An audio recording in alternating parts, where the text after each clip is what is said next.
Meron lang po ako mga tanong. Maiksi lang po ito. Saan po kayo pinanganak? Sa Nueva Ecija po, Your Honor. Nueva Ecija. Opo. Saan po kayo nakatira ngayon? Sa Manila po. Manila. Saan po kayo nag-aral? Central Luzon State University po, ng accountancy, and then Saan Arellano po, University ng Juris Doctor po. Okay. Saan po kayo nakaikot na sa bansa natin? Nakaikot na po ba kayo ng Mindanao, sa Bicol? Marami na po akong naikutan. Hindi ko na po maalala lahat, Your Honor. Opo. Kayo po ba ay nakarating na sa BARM? Yes po, Your Honor. Opo. Saan po sa BARM? Sa Sulu? Sa Basilan? Maguindanao? Hindi niyo po matandaan? Hindi Mauubos ko po po yung oras ko. matandaan, Your Honor, kung saan. Bicol po. Nakaikot na po kayo sa Bicol? Yes po, Your Honor. Saan po sa Bicol? Sa Camarines Norte? Sa Camarines Sur po. Sur. Sa Norte, hindi pa po. Hindi ko po maalala kung Nakaikot na po kayo sa mga bundok. Saan po, Your Honor? Mga bundok. Yes po, Your Honor. Nakita niyo na po ba ang pangangailangan ng mga tao sa malayong lugar? Katulad ng gamot. Katulad po ng pagkain. Wala naman po akong na-observe, Your Honor. Ayun, wala. Hindi po kayo exposed. Exposed po ba kayo sa threat ng terrorism sa bansa natin? Nabalitaan niyo po ba ang ISIS, ang NPA, ang Abu Sayyaf? Tayo siya dito kay Exposed Robin. po ba kayo doon sa mga balita? Sa news po, may Sa mga news. nabalitaan po ako, Your Honor. Opo. Alam niyo po ba na kung gaano nakagrabe ang terrorism?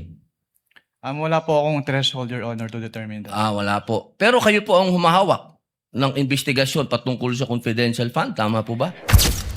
Itong vlog na ito, panuuri natin. Grabe itong mga panghuli nating scene. Itong si Robin Padilla. Talagang sapul na sapul itong witness. Grabe, common sense lang ang ginamit ni Robin Padilla pero nauunawaan ng taong bayan. Tingnan nyo ha, mamaya, ang init po ng question ni Robin pero talagang natataranta itong witness na ito. Dahil may point naman si Robin, hindi mo alam kung ano ang mga nangyayari sa enemy of the state. Grabe. So yun po ang pag-uusapan natin ngayong araw na ito. Tuloy-tuloy na po itong impeachment trial ngayong araw na ito dito kay BP Sara. Pero bago ang lahat, paki-like, paki-share itong video natin para kakalat ito sa taong bayan. At sa mga hindi pa nakasubscribe, mag-subscribe na po kayo dito sa Donmar TV sa YouTube kasi walang bayad yan. At saka kapag nakasubscribe na kayo, updated na kayo sa ating mga trending na mga balita. Okay? Pero bago ang lahat, no, introduce muna natin ito, ililink ko ito ha, kasi lagi kong nakakalimutan ito ilink talaga. Sorry na po sa inyo lahat ha. Ito po yung Tumblr na ginamit ni VP Sara, no? Bumili na rin ako, no? Yan yung link, yan i-click nyo yung link na yan nasa ilalim at diyan kayo bumili para may commission naman tayo, may 30 pesos, 20 pesos tayong commission o may ano na yan, yung barya na yan, goods na yan sa atin ha. Kasi kapag lalagyan mo ito ng malamig na tubig, 24 hours na yung malamig. Lagyan mo ng mainit na kape, 24 hours na yung uminit yung kape ninyo. Maganda po ito sa kapag meron po kayong sports, naglalaro kayo ng basketball, badminton, pickleball. Ayan, may dala-dala kayong tubig na hindi naman yan na parang malamig siya kahit tapos ang dami pang malalagyan na tubig nito. Okay? Ayan. So, without further ado, simulan na natin itong impeachment ngayong araw na ito. Very satisfying yung last scene dito kay Robin Padilla. Okay? Ito po, panoorin po natin yung video. Thank you, Your Honor. Same appearance. Good morning. Good morning, Attorney Lorna. Senator Tulfo, Rafi, you may proceed, sir, when you're ready. You have 2 minutes, sir. Wag muna, Mr. Presiding Officer, point of order lamang muna to. Yes, what is your point of order, Honorable Tulfo? Kasi kahapon, nabanggit na si Attorney Pua, magaling na abogado siya, ay pumunta sa COA, tama, para makipag-usap tungkol dun sa sinasabing audit query. Now, hindi po pa conflict of interest yun para siya ay mag-represent dito halata itong si Tulfo na medyo binabantayan si POA. Oh. Ngayon, sa natin, pinag-uusapang confidential funds when in fact, siya mismo pumunta doon sa COA office para...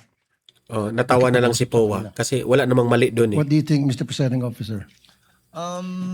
The respondent in this case, Senator Judge Tulfo, is the Honorable Vice President Sara Zimmerman Duterte.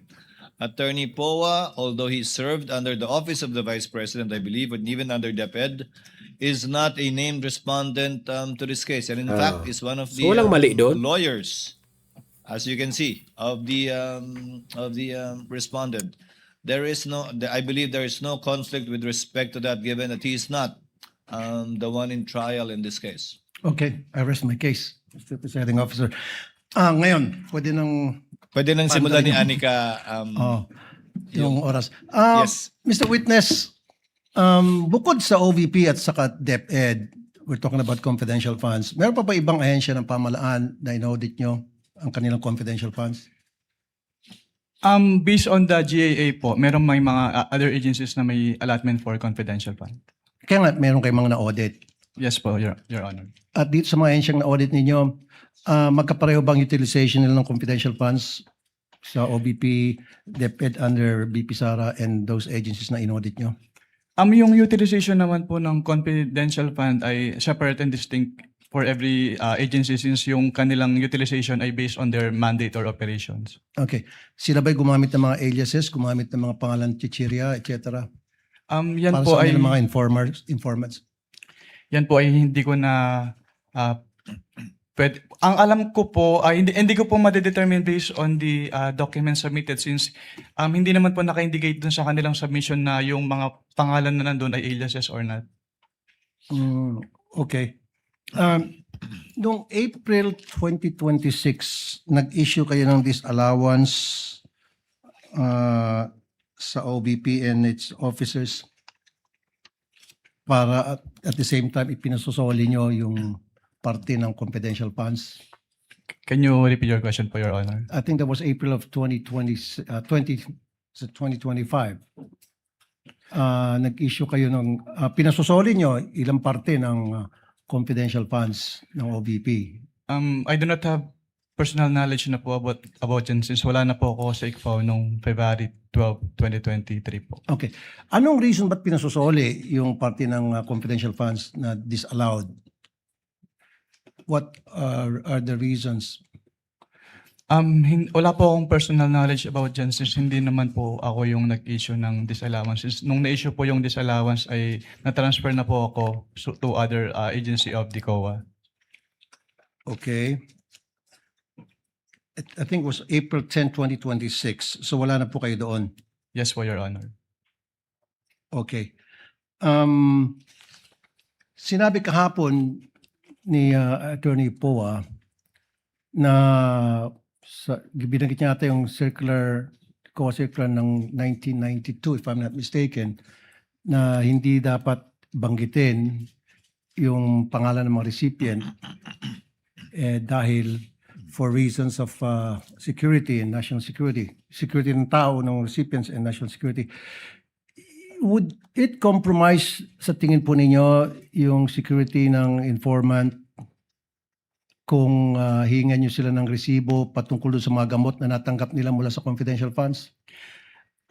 Katulad nga po nung sinabi ko during my testimony, ang hinihingi po namin ay yung proof ng pagbili when it comes to the official receipt and the sales invoice po. Correct. Alimbawa, resibo, bumili ng maintenance or antibiotics, yung ganong klaseng resibo dapat, iba ang hinihingi nyo. Yes po, Your Honor. Pero ang sinasabi nila, yun daw ay magdi-jeopardize ng magkakaroon ng problema sa national security. Actually, yung minention po nila na circular which is yung 1999 is already repealed na. Repeal na. Opo. Pero just the same, sa tingin niyo ba yung pagbibili ng chichirya o dili kaya pagbili ng shampoo o suka sa sari-sari store, would that jeopardize the national security kapag yan ay binulgar sa inyo, binigyan ka ng sibo? Hindi po. Thank you. Thank you, Senator Judge Rafi Tulfo. Next to make his interjections would be Senator Bam Aquino. You are recognized, sir. You may proceed when you're ready. You have 2 minutes. Maraming salamat, Mr. Presiding Officer. Attorney, good morning. Good morning po, Senator. So, ang common understanding ho kasi ng confidential funds ay secret, pwedeng gamitin sa kung ano-ano, hindi pwedeng ibulgar sa publiko. Hindi po to totoo, no? Meron po talagang rules and regulations sa paggamit ng confidential funds. Yes po, Your Honor. Were you already part of the ICFAO in 2015? Yes po, Your Honor. So yung pinakitang memo nung 1992 at itong memo na pinag-usapan natin na circa 2015, parang magkaiba siya, no? Yes po, Your Honor. Do you know the reason why the rules changed with regard to the usage of confidential funds?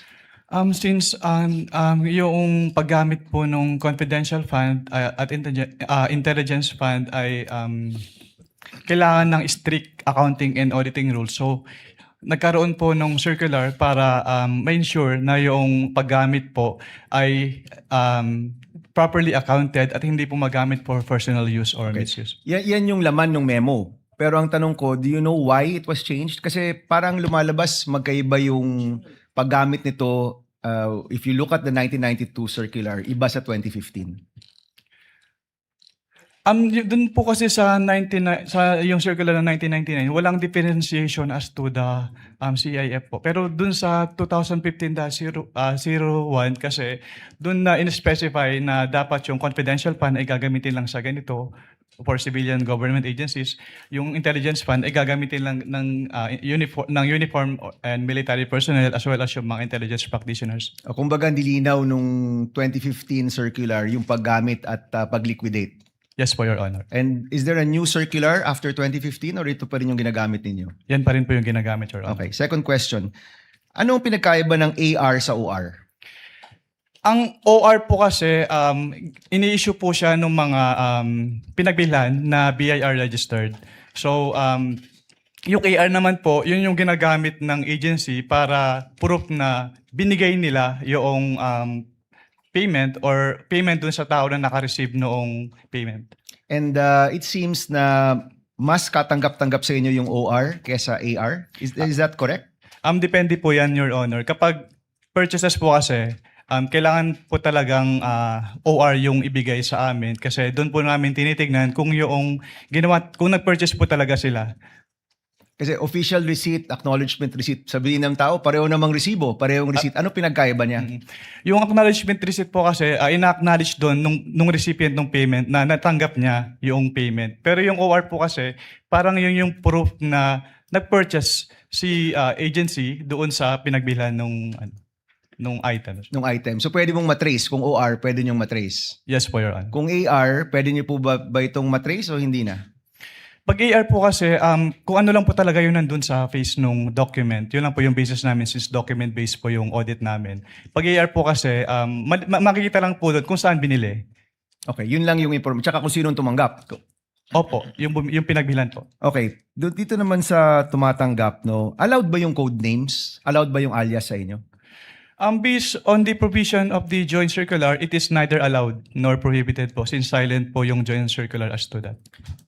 Is that as of 2015 or even in previous liquidation of confidential funds?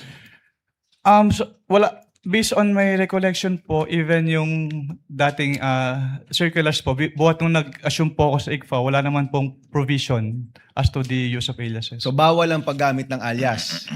The circular is silent po. Okay. Para sa inyo, kung alias, yung paggamit ng alias ay bawal, so hindi importante kung may ibang tao ito, totoong tao ba to, basta yung pangalan na binigay sa inyo, ang expectation nyo, totoong tao yan. Based on that, kasi ang katulad nga po ng sinabi ko, document-based po kami, so wala po kaming way to determine if this is an alias or not po. Oh, but in general, ang tinatanggap yung dokumento, dapat totoong tao. Yes po, Your Honor. Okay, next. Did you have any, napag-usapan nyo kahapon yung dealings nyo with OVP nung lumabas na or malapit nang lumabas yung AOM? Previous to that, meron ka bang dealings with OVP? Wala na po, Your Honor. So walang kumausap sa inyo, walang nagtanong kung paano to dapat i-liquidate, apart from the meeting which included Attorney Poa? Wala na po akong maalala, Your Honor. Okay. Last question lang, Mr. Presiding Officer. Please wind up. Yung notice, yung AOM, ibig sabihin yan, may chance pa kayong i-correct, di ba? Yes po, Your Honor. Pag notice of disallowance na, may chance pa ba yung i-correct o naniningil na? Actually, the moment that we issue notice of disallowance, ni-require na po yung accountable officers to restitute po yung amount And to involved. your knowledge, is there a notice of disallowance for the OVP and DepEd funds? Wala po akong personal knowledge, pero nakita ko po sa news po, so I was made aware na may end na po yung OVP 2022. So may notice of disallowance na ang OVP for the 500 million pesos. For 125 million pesos po for the fourth quarter of 2022. So sinisingil na yan kay Vice President Duterte. Yes po, Your Honor. Okay. Thank you, Mr. President. Thank you, Senator Judge Aquino. Next to make his interjections is Senator Judge Pangilinan. You're recognized, sir. You may proceed when you're ready. You have 2 minutes. Mr. President, Mr. Presiding Officer. Magandang umaga, Mr. Witness, Ginoong Mawil. Wamil po. Wamil. Magandang umaga po, Your Honor. Yes. Nabanggit nyo sa inyong testimonya kahapon at nung isang araw na yung tinatawag na supporting documents, kasama dyan ay either sales invoice o official receipts. Tama? Yes po, Your Honor. Okay. Let me backtrack a bit. 10 years kang nasa ICFAO. Tama? Yes po, Your Honor. Almost 10 years po. Okay. Without mentioning the agencies, ilang agencies na gobyerno ang na-audit mo tungkol sa confidential funds? Marami na po. Pag sa NGAs po, parang nasa 30 plus na po yung na-audit ko. And sa LGUs, marami na rin po. Hindi ko na po mabilang kung ilang agencies So, na po yung more na-audit. than 30. Yes po, Your Honor. Okay. Sa mga ahensya na ito, 30 ahensya, masasabi mo ba na nire-require din yung liquidation ng official receipts at ng sales invoice? Yes po, Your Honor. Kasi yung requirement po ng circular ay ini-enforce po namin sa lahat ng agencies na ina-audit po namin. So sa 2022, from December 21 to December 31, ilang sales invoice o kaya official receipt ang kasama dun sa mga liquidation report? Wala po sinabit sa amin, Your Honor. Ni isa. Acknowledgement receipts lang po yung sinabit sa amin. 849 acknowledgement receipts, tama? Yes po, Your Honor. So, ni isa dun sa mga ginastos, walang official receipt at walang sales invoice. Yes po, Your Honor. Okay. Sa karanasan mo sa 30 mga ahensya, masasabi mo ba na yung findings ninyo dito sa OVP ay similar o standard ba? O nangyayari rin yung ganong walang official receipt at walang sales invoice sa mga liquidation? Yes po, Your Honor. Since sina-apply naman po namin uniformly yung provisions po ng Joint Circular 2015-01. As in, puro AR ang sinasubmit ng ibang ahensya? May mga agencies po na nagsasubmit naman ng OR po. So, sa experience mo dun sa December 21 to 31, masasabi mo bang standard practice yan ng iba pang mga ahensyang iyong na-audit? Hindi ko po siya masasabing in standard practice since ito po yung kauna-unahang beses na puro AR po yung sinamit sa amin. So, first time sa iyong 10 years na puro AR lang at walang sales invoice at walang official receipt. Opo, at ganun po kadaming AR kaagad yung sinamit. At 125 million, no? Na walang sales invoice at walang official receipt. Yes po, Your Honor. Doon naman sa usapin ng kung walang sales invoice at walang official receipt, masasabi mo ba na halimbawa yung sa medicines, talagang medicines ang ginasta? Kung sinabit po sana sa amin yung official receipt po or sales invoice, masasabi po sana namin. Pero since AR lang po yung sinabmit, hindi po namin masasabi based on that document alone. Kasi sinasabi nilang, total naman, just to wrap up, gamot naman yan eh. Di ba? Mabuti nga, bumibili ng gamot. Masasabi mo ba dun sa liquidation report nila na yung 122 million worth of medicines talagang medicines ang binili? Hindi po, Your Honor. Okay. No further questions, Mr. President. Thank you, Senator Judge Pangilinan. Sablay rin doon si Kiko hindi naman 125 million lahat medisina yun eh. And next, for his interjections will be Senator Judge Erwin Tulfo. You are recognized, sir. You may proceed when you're ready. You have 2 minutes.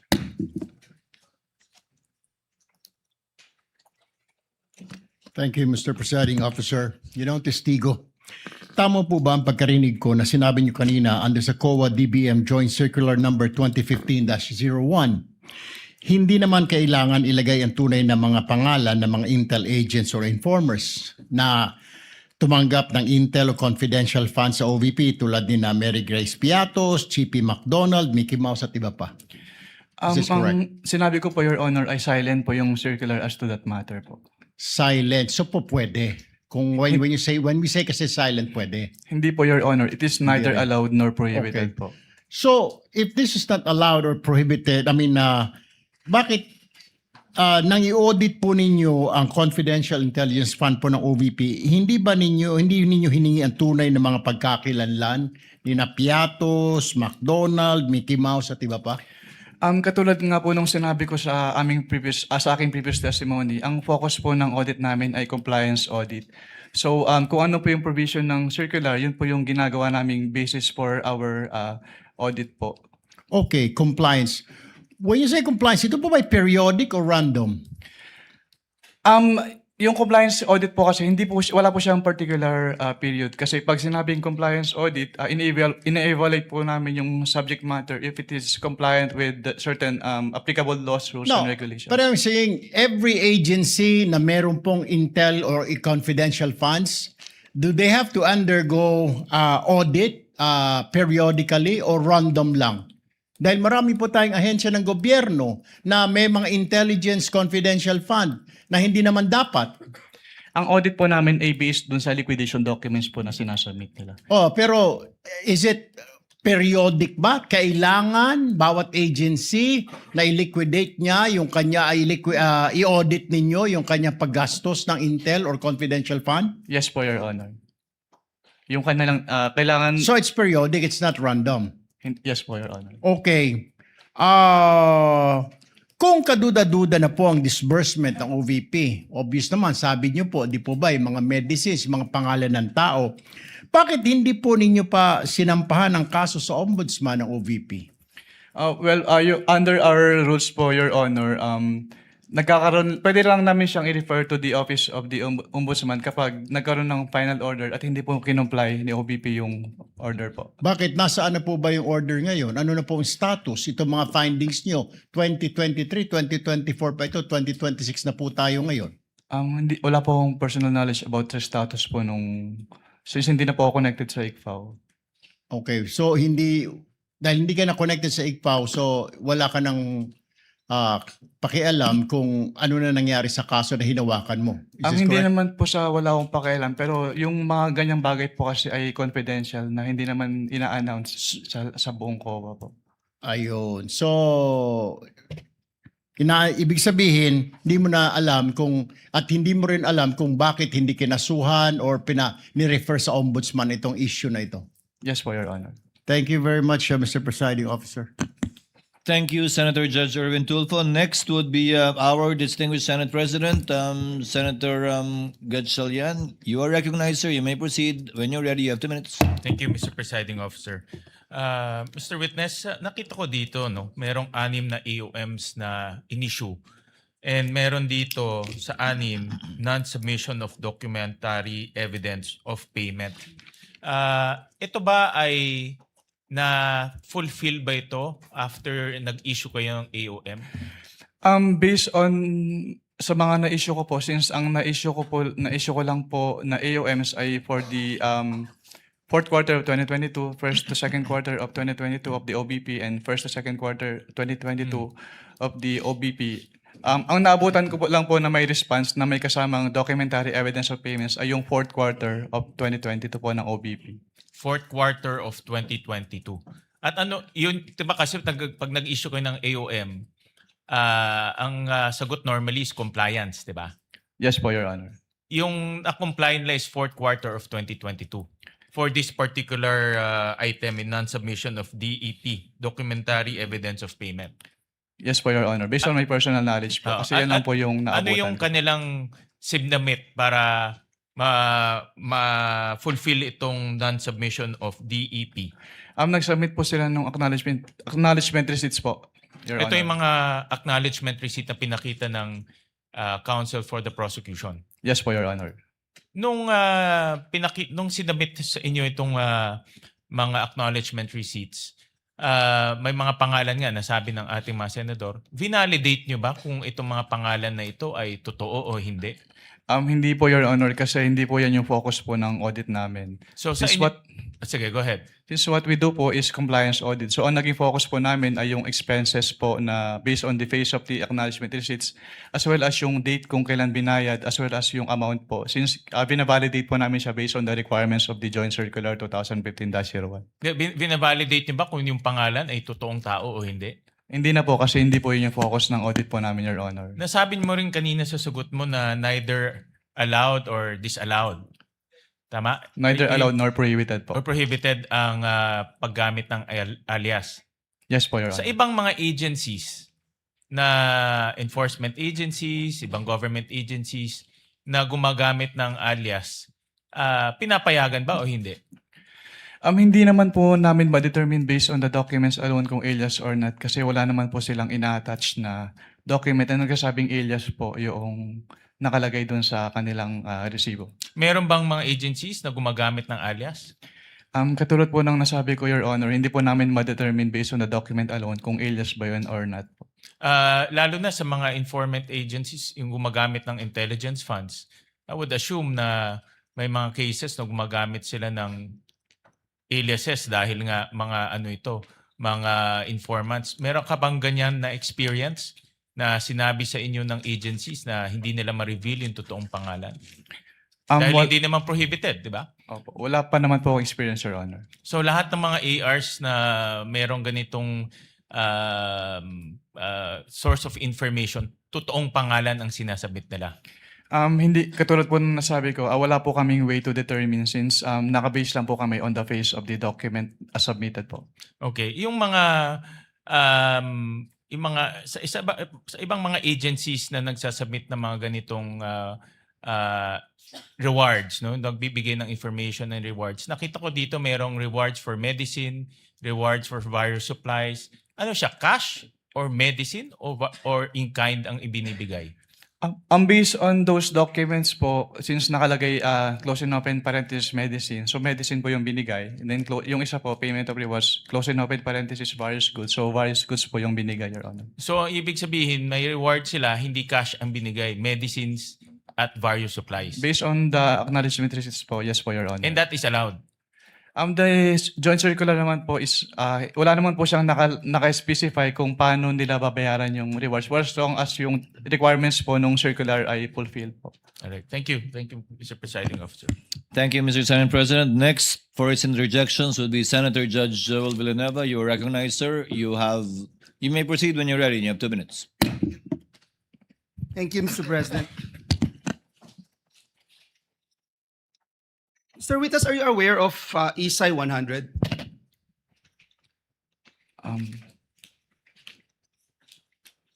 It's International Standards of Supreme Audit Institutions. I am aware po of ISAI pero yung specific po na 100 hindi ko po ma-recall, Your Honor. Yeah, member po yung Pilipinas at they found on the word professional skepticism that requires an auditor to question records submitted but also to fairly consider yung agency's explanations and contrary evidence. Is that correct? Yes po, Your Honor. Para lang maintindihan natin, actual nyo po bang sinuri ang mga transaction? Ibig sabihin, isa-isa po ba itong ini-examine lahat? Gumagamit ba kayo ng sampling, piling transaction, yung sinusuri? Gumagamit ba kayo ng materiality threshold sa pagpili at evaluation nito? Hindi po, Your Honor. Lahat po ng documents ay ini-evaluate po namin. So lahat, meaning gusto kong maintindihan, dinutugma nyo po ba yung bawat transaction from original receipts, accomplishment reports at iba pa? Yes po, Your Honor. And how do you, hindi ko maintindihan, when you're purchasing an information, paano kung bibigyan ng official receipt? Your Honor, kapag, ang katulad nga po nung sinabi ko kanina, kailangan ng official receipts kapag binili po mismo from the supplier.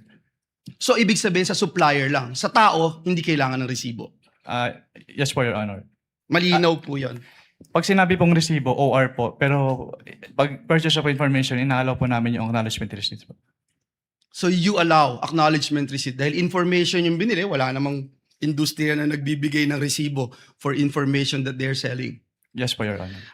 Sa madaling salita po, yung findings po ba ninyo ay batay lamang sa deficiencies in the documents submitted o nakukumpirma nyo rin po na sa pamamagitan po ng inyong independent verification? Ang audit po kasi namin ay document-based. So kung ano po yung nilalaman ng documents vis-a-vis yung provisions ng joint circular, yun po yung nagiging basis for our findings po. So hanggang dun lang sa dokumento na ibinigay, wala na po kayong ibang ginagawa to go out of your way and do your independent findings. Yes po, Your Honor. Ngayon po, Mr. Wamil, Attorney Wamil, para malinaw po sa atin, kayo po ba mismo ang nag-audit nitong bawat transaksyon at naghanda ng initial findings o mayroon po kayong team? Ako lang po, Your Honor. At kayo lang po ang nagre-review nito bago maging final report? Hindi po. Meron po akong divisionship. Siya po yung nag-review, Your Honor. At dun po sa proseso yun, ano-ano ho yung material findings, recommendations, and conclusions na maaring idinadagdag o inaalis o binabago ng inyong ino-audit? At bakit po? Actually, yung laman po nung na-issue ng AOM, kinumpare ko po yun sa aking draft at parehas naman po. Sorry. Pakiulit po. Yung in-issue po namin na AOM po kasi, kinumpare ko po yun sa aking draft at parehas naman po yung substance nung AOM. Mr. Wamil, from AOM to notice of discrepancy, suspension, I mean, and then notice of disallowance. Yes po, Your Honor. Ano po yung mga nabago dun?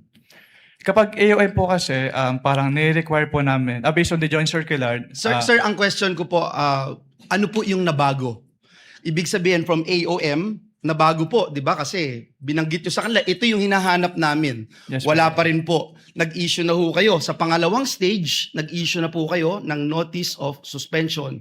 Yes po, Your Sa pangatlong stage, nag-issue na kayo ng notice of disallowance. Dun sa stages po na yon, marami po bang nagbago? Para ho kasing sinasabi natin dito, hindi pa rin po sila sumunod sa pangatlong pagkakataon, sa ikatlong stage. Yes po, Your Honor. Actually, ang na-issue ko lang po ay hanggang notice of suspension, pero discuss ko na lang po din yung contents ng notice of suspension. Una po... Sige po, from AOM to notice of suspension. Ay, sige po. Yes. I'm winding up, Mr. President. It's the same question that I'm asking because we don't want to talk about the notice of disallowance. From AOM to notice of suspension. Okay po, Your Honor. Since nung nag-issue po kami ng AOM, wala pa silang documentary evidence of payments. So, sinabit lang po nila yung documentary evidence of payments sa ICFAO upon receipt na nila nung kanilang AOM. And then, dun po sa aming notice of suspension, upon evaluation of their responses dun sa aming AOM, at kasama na rin po dun yung documentary evidence of payments.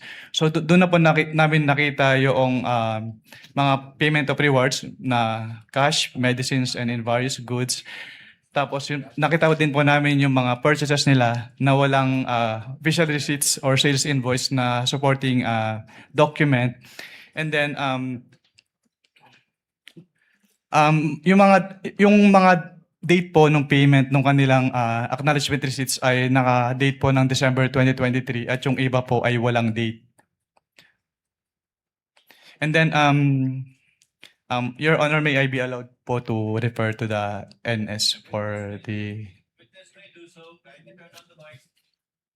Thank you, Mr. Presiding Officer. This is very important because it shows that the agency were given chances, 3 stages para mag-submit ng hinihingi po ng ating COA.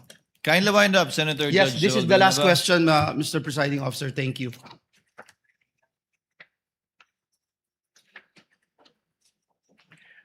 Yun po, Your Honor.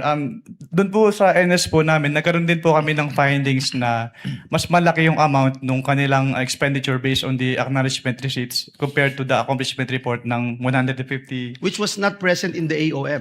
Yes po, Your Honor. Thank you.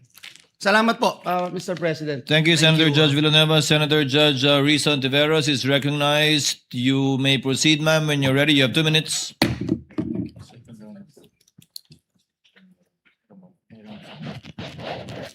Salamat po, Mr. Presiding Officer. Ito na, si Ontiveros. Expect na lang kayo na may pagka-bias ito sa mga tanong niya. Ano ko ito ha, ipipredict ko na ito ha. Yung mga tanong nito, sisiguraduhin niya ang mga tanong niya na magbukhang may kasalanan si VP Sara. Pustahan tayo. Mr. Witness, para klaro po sa mga nanonood, kapag pinag-uusapan po yung confidential and intelligence funds, chinecheck pa rin po ng COA kung paano ginastos yung pera. Tama po ba? Yes po, Your Honor. Okay, so ibig sabihin, kahit confidential ang tawag sa confidential funds, kailangan busisiin pa rin yung pinagkagastosan. Tama po? Yes po, Your Honor, kasi public funds po siya. Kasi public Tingnan nyo na. funds. Di ako nagkamali. Ngayon, yung mga resibo na hinihingi nyo sa COA, again, para sa mga nanonood, para saan ba talaga yung mga resibong iyan? Kailangan po kasi naming malaman kung talagang bumili po sila nung kanilang mga binili, Your Honor. Okay. Kailangan malaman nyo kung talagang binili Yes po. yung sinabing ibinili. Opo. At At doon lang po namin makikita yun sa official receipt or sales invoice po. okay, OR o kaya sales invoice. At hindi lamang sa mga AR. Yes po, Your Honor. Okay. Unless nga para dun sa pagbili o pagpabayad ng information. Yes po, Your Honor. So, importante talaga na makapagsumite ng mga dokumento at resibo ng mga di umanong pinagkagastosan. Yes po, Your Honor. Okay. Sa kaso po ba ng OVP at ng DepEd, nakapagbigay po ba sila ng mga kompletong dokumento at resibo na hinihingi ng COA? Ang tanging period lang po sa pagkakalam ko na mayroong documentary evidence of payments based on may stay sa ICFA o yung fourth quarter of 2022. At based po dun sa kanilang documentary evidence of payments for that period, wala po silang sinamit na official receipt or sales invoice. Tanging mga acknowledgement receipts lang po. Okay. So yung mga supporting documents na required, hindi ko po pwedeng tanungin kung kaagad nilang naibigay dahil hindi po naibigay yung ibang supporting documents. Yes po, Your Honor. Ni isa po within any time period after na dapat nilang sumitihin yan. Yes po, Your Honor. Okay. So, hindi ko rin kailangan tanungin kung kumpleto ba ang ibinigay dahil hindi ba kumpleto ang ibinigay nilang mga dokumento at resibo? Pwedeng pa ulit po ng tanong. Kumpleto ba o hindi kumpleto yung ibinigay nilang mga dokumento at resibo? Hindi po kompleto, Your Honor. Hindi kumpleto. Now, according to the joint circular, kailangan ng evidence of success for rewards payouts. So, itong tinatawag na evidence of success for rewards payments, naibigay po ba ito ng OVP? Hindi po, Your Honor. Naibigay po ba ito ng DepEd? Katulad nga po ng sinabi ko, yung sa OBP lang po yung may DEPs na naabutan ko. Alright. Pero hindi po naibigay ng OVP yung evidence of success for reward payments. Opo. Pero i-clarify ko lang din po, since ako po yung nag-initially evaluate noong first and second quarter ng DepEd, based po dun sa aking mga na-evaluate na documents, wala din po silang sinubmit na documentary evidence of payment. Documentary evidence na of success of the surveillance activities or information gathering activities po. Okay. At sa simpleng salita, bakit importante itong evidence of success sa rewards payments? Diyan po kasi malalaman kung valid ba yung naging payment nila ng rewards po. So kasi dito sa acknowledgement receipt, makikita natin marami-rami po ito, no? Nakalagay na kapag claim sila ng reward. So huling tanong ko sa inyo, Mr. Witness, sa round na ito, ibig sabihin sa itong evidence of success for rewards payments, patunay na meron tayong napala. Merong napala ang gobyerno sa mga operasyong iyan. Yes po, Your Honor. Kaya po namin ni-require na i-submit po yun. Alright. Salamat, Mr. Witness. Salamat po, Mr. Presiding Thank you, Officer. Senator Judge Ontiveros. Before recognizing the Honorable Padilla, Chair, yes, Senator Lacson, after Senator Soto, I believe. Chair would like to inform the councils for the parties that you may take your seat unless a question is thrown at you by a senator judge so that you can relax. It goes for both parties. Thank you, Your Honor. Thank you, Your Next to interpolate, Senator Judge Padilla. You may proceed when you're ready, sir. You have 2 minutes. Maraming salamat po, Ginoong tagapamahal ng hukom. Meron lang po ako mga tanong. Maiksi lang po ito. Saan po kayo pinanganak? Sa Nueva Ecija po, Your Honor. Nueva Ecija. Opo. Saan po kayo nakatira ngayon? Sa Manila po. Manila. Saan po kayo nag-aral? Central Luzon State University po, ng accountancy, and then Saan Arellano po, University ng Juris Doctor po. Okay. Saan po kayo nakaikot na sa bansa natin? Nakaikot na po ba kayo ng Mindanao, sa Bicol?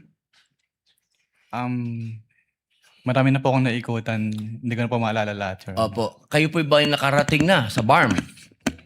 Yes po, Your Honor. Opo. Saan po sa BARM? Sa Sulu? Sa Basilan?